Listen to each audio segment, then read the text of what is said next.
Oi, gente, bem-vindos aqui no canal. Eu sou a Valéria Ferrari e antes da gente continuar, já se inscreva aqui no canal para vocês não perderem nenhum vídeo, combinado? Agora vamos lá? Direto pro vídeo. O Conrad Henry Roy III nasceu em Mattapoisett, Massachusetts, nos Estados Unidos, no dia 12 de setembro de 1995. A família dele tinha uma empresa de serviços de treinamento de salvação marítima e quando ele ficou adolescente, ele passa a trabalhar lá com o pai e com o avô. Em 2012, os pais do Conrad se separaram, ele se forma na high school, o nosso ensino médio, e ele é aceito na universidade, mas ele decide não ir naquele momento. Ele era um menino inteligente, bonito, 18 anos, ele se torna capitão do Instituto Marítimo, o que deixou o avô dele extremamente feliz. E como ele praticamente cresceu no mar, ele era muito bom nos esportes que envolviam água e ele também praticava atletismo. Só que esse Conrad, que eu acabei de descrever para vocês, é o Conrad que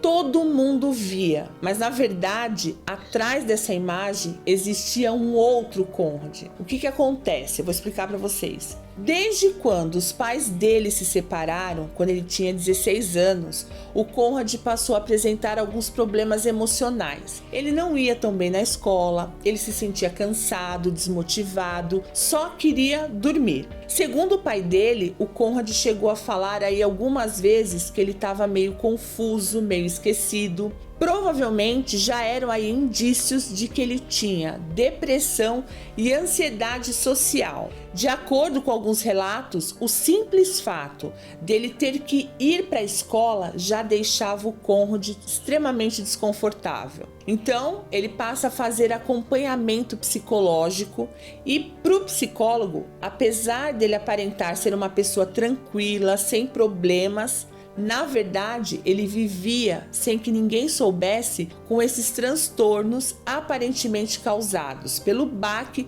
da separação dos pais dele. E esses problemas emocionais tomaram uma proporção tão grande que logo depois que os pais se separaram, o Conrad tentou pela primeira vez em outubro de 2012 tirar a própria vida. E a partir daí, ele passa a fazer uso de antidepressivos e continua o tratamento com o psicólogo. Só que 2 anos depois, com 18 anos, ele tenta de novo tirar a própria vida enquanto ele fala por telefone com a namorada dele, a Michelle Carter. A Michelle nasceu em Plainville, também ali em Massachusetts, no dia 11 de agosto de 1996. Ela também sofria com alguns transtornos emocionais e foi justamente isso que aproximou ela e o Conrad. Além da depressão, ela desenvolveu bulimia, que é um transtorno alimentar, quando ela tinha uns 9, 10 anos de idade. E por conta disso, ela sempre teve que fazer um acompanhamento psicológico. E ela também fazia uso de antidepressivos, assim como o Conrad. A Michelle tinha problemas de relacionamento. Ela se sentia sozinha, as amigas não ficavam muito com ela e quando ela achava uma amiga que dava ali um pouco de atenção para ela, ela grudava na menina e queria ficar o tempo todo com ela.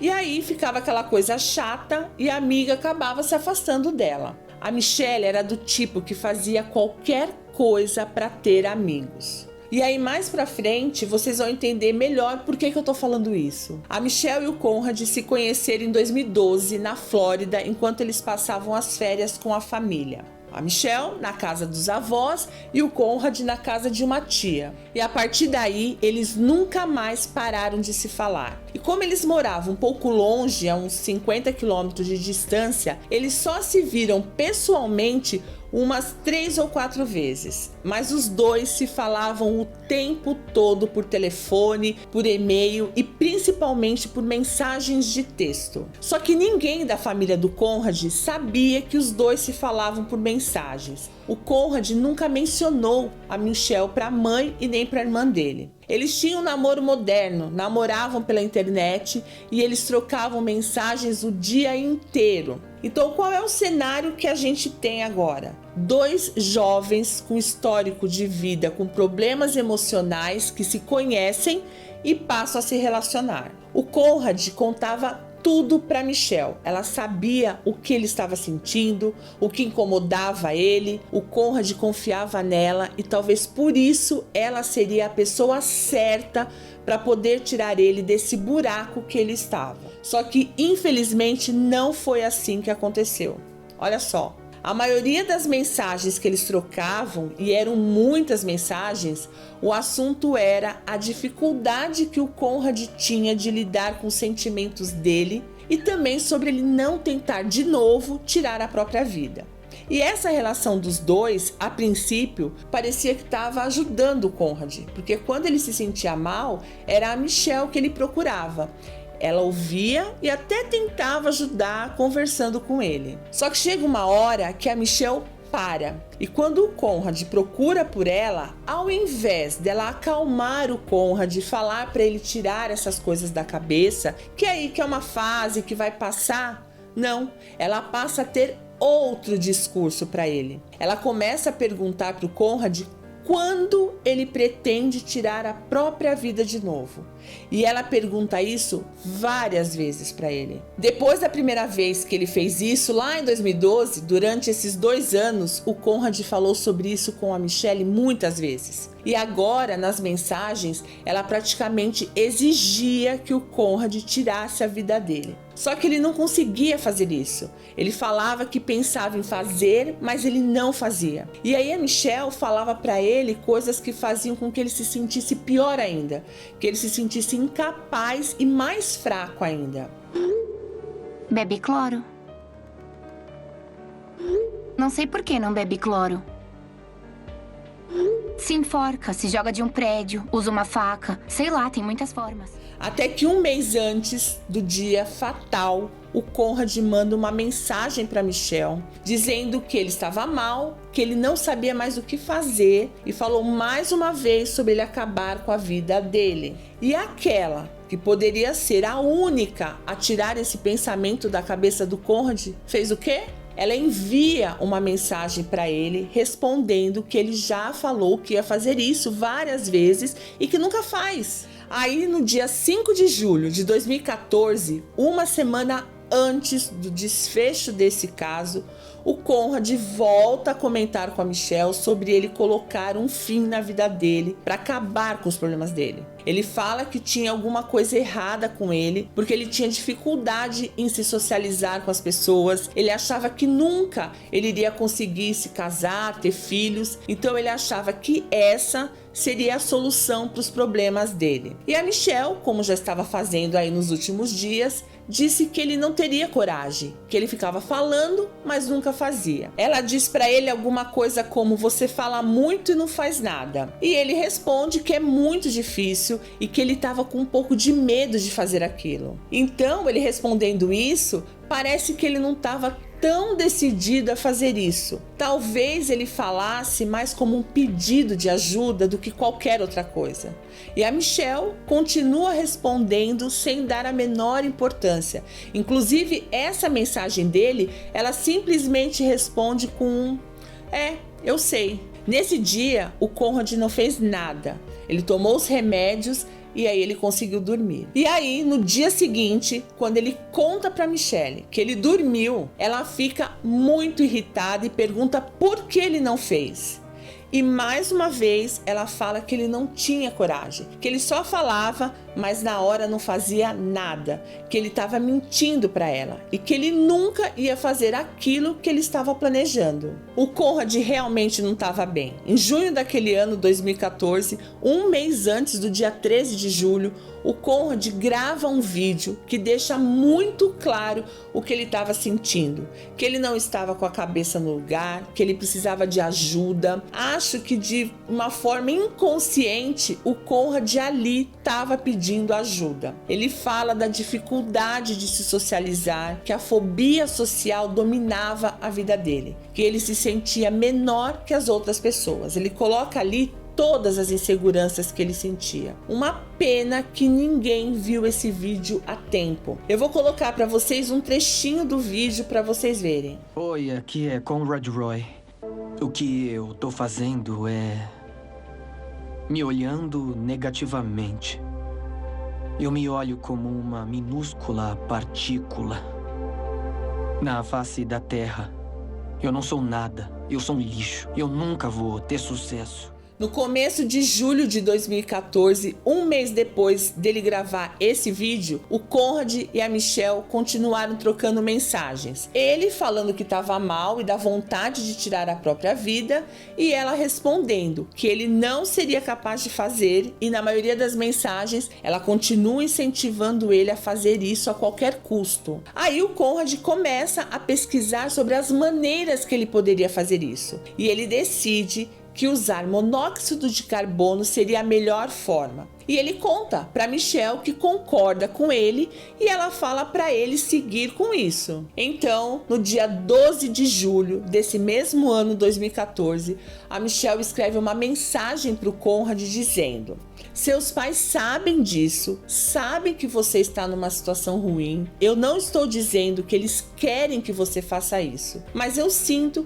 que eles vão aceitar. E ela termina falando que não tem nada que ela possa fazer, que eles vão ficar tristes, mas eles seguirão a vida deles. E que ela iria ajudar os pais dele a superar isso. E o Conrad termina agradecendo a Michelle por ela ter ajudado ele. Em várias mensagens deles, o Conrad diz que ama a Michelle e ela também respondia que amava o Conrad. Uma vez ele até fala para eles serem como Romeu e Julieta, mas a Michelle diz que não, que ela não pensava nem um pouco nessas coisas. Bom, no dia 13 de julho desse ano, 2014, o Conrad estava com 18 anos. Ele estaciona o carro dele no estacionamento de um supermercado e o tempo todo ele continua falando com a Michelle. E dentro do carro ele tenta se intoxicar com o monóxido de carbono, usando uma bomba de água. E ele continua falando com a Michelle. Só que por um instante ele desiste, sai do carro e fala para Michelle. E aí, o que ela faz? Ela manda ele voltar para dentro do carro, dizendo que ele só seria feliz e livre depois que ele perdesse a vida. O Conrad volta para o carro ainda com a Michelle no telefone. E segundo a promotoria, a Michelle fica por aproximadamente 20 minutos ouvindo o Conrad perder a vida sem fazer nada antes dela desligar o telefone. O Conrad não volta para casa, ninguém sabe dele. A Michelle não conta para ninguém o que tinha acontecido, porque ela sabia o que ele estava fazendo. Então ela tinha que ter avisado os pais dele, ter chamado a polícia, mas ela não fez nada. A polícia só encontra o Conrad sem vida dentro da caminhonete dele no fim da tarde. A polícia considera o caso de alguém que tirou a própria vida, mas depois deles terem acesso ao celular do Conrad, eles passam a considerar o caso como homicídio. E depois deles lerem as mensagens sobre o Conrad e a Michelle e acharem as mensagens perigosas, eles levam a Michelle para ser interrogada e o celular dela também é periciado. E com base em todas as mensagens trocadas entre os dois, a atitude da Michelle em diversas conversas, incentivando o Conrad a fazer aquilo, no dia 4 de fevereiro de 2015, ela é acusada por homicídio involuntário. O júri achou que aquelas mensagens eram suficientes para acusar a Michelle de imprudente e por ajudar o Conrad a tirar a vida. A Michelle pagou a fiança e ficou aguardando a sentença dela em liberdade. No dia 16 de junho de 2017,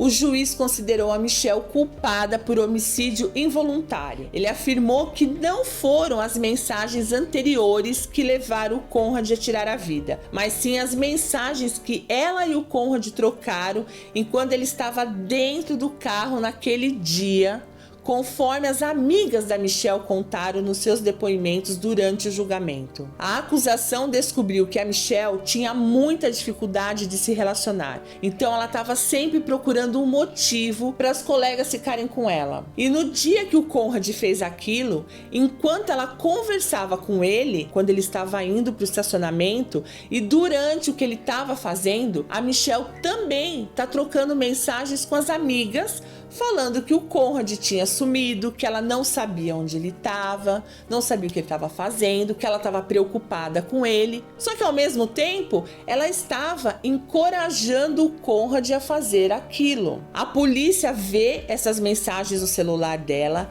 e as amigas confirmam tudo isso no tribunal. O juiz ainda fala que o Conrad tinha interrompido o ato de tirar a própria vida quando ele sai do carro. Só que a Michelle Carter pede para ele voltar para o carro. E é esse incentivo dela que causou o fim da vida dele.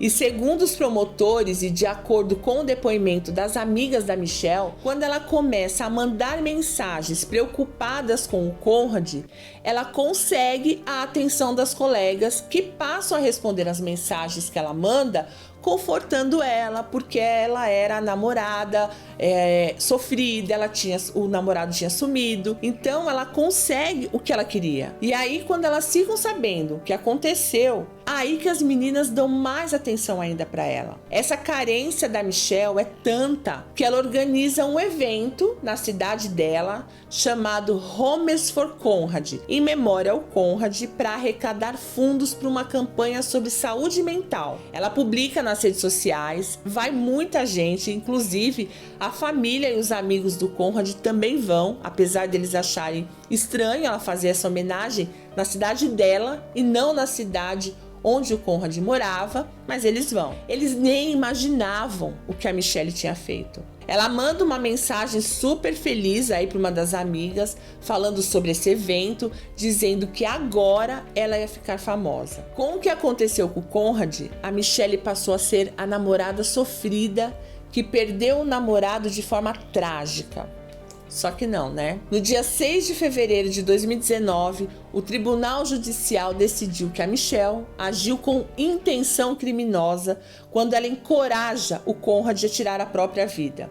Então ela foi considerada culpada por homicídio involuntário e recebeu a pena de 2 anos e 5 meses de prisão. No dia 23 de janeiro de 2020, a Michelle foi solta mais de 3 meses antes da sentença terminar devido à boa conduta. Então ela cumpriu apenas 11 meses e 12 dias da sentença que ela recebeu. Será que o Conrad ia mesmo fazer isso? Ou será que o que a Michelle falou, o apoio dela foi decisivo para ele e assim ele teve a coragem? E a sentença dela foi justa? Porque quando ela estava no carro, ela praticamente obriga o Conrad a fazer aquilo. Bom, eu deixo essa para vocês pensarem e aí depois vocês comentam aqui comigo. Esse foi o caso de hoje. Eu espero vocês aqui nos comentários e a gente se vê no próximo vídeo. Beijos!